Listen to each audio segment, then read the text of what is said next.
അപ്പം ഞാനിതേ വീട്ടിലേക്ക് എത്തിയിട്ടുണ്ട്. വീട്ടിലിതാ കുട്ടിപ്പട്ടാളങ്ങളൊക്കെ കുളിക്കാൻ വേണ്ടി പോകാൻ നിൽക്കുകയാണേ.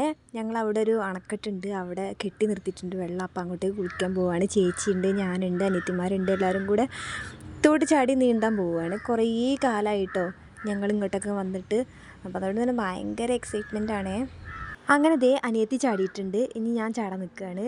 കല്യാണം കഴിഞ്ഞതിന് ശേഷം ഇങ്ങോട്ടൊക്കെ വരവ് കുറവാണ് കേട്ടോ.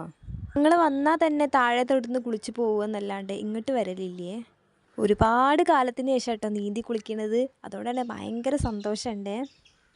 ഞങ്ങളെല്ലാവരും നീന്തൽ പഠിച്ചത് ഈ കുളത്തിലാണേ. നീയക്കുട്ടി കുറച്ച് ദിവസം ഇവിടെ ആയതുകൊണ്ട് തന്നെ ആൾ അവിടെ പോയിട്ടാണ് കുളിക്കുക. അതുകൊണ്ട് തന്നെ അത്യാവശ്യം നീന്തൽ ആൾ പഠിച്ചിട്ടുണ്ട്. എന്താ കണ്ടോ, എൻ്റെ അടുത്തേക്ക് നീന്തി വരികയാണ് കേട്ടോ ആൾ.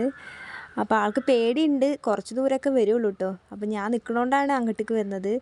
കണ്ടോ, ഭയങ്കര സന്തോഷത്തിലാണ് കേട്ടോ ആൾ. നീന്താൻ പോവുകയെന്ന് പറഞ്ഞാൽ പിന്നെ ആൾക്കൊന്നും വേണ്ട കേട്ടോ, വേഗം മുന്നിലേക്ക് നടന്നോളും. അങ്ങനെ ദേ ഞങ്ങളെല്ലാവരും കൂടെ അടിപൊളിയായിട്ട് നീന്തി കുളിച്ചു കേട്ടോ ഗായ്സ്.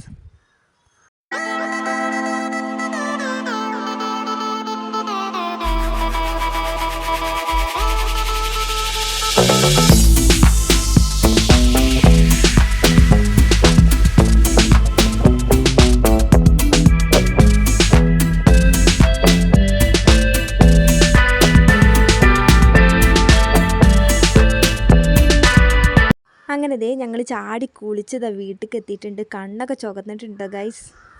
അപ്പോൾ കുളിയൊക്കെ കഴിഞ്ഞ് വീട്ടിലേക്ക് എത്തിയപ്പോൾ അമ്മ നല്ല പൂള പുഴുങ്ങി വെച്ചിട്ടുണ്ടായിരുന്നേ, പൂളയും ചിക്കൻ കറിയും.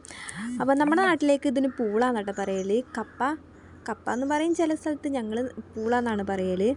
അപ്പം അതും കഴിച്ചു. അപ്പോൾ ഈ വീഡിയോ ഇഷ്ടപ്പെട്ടാൽ ലൈക്ക് ചെയ്യാനും സപ്പോർട്ട് ചെയ്യാനും മറക്കല്ലേ. നാളെ പുതിയ വിശേഷങ്ങളായിട്ട് വരാം കേട്ടോ ഗൈസ്.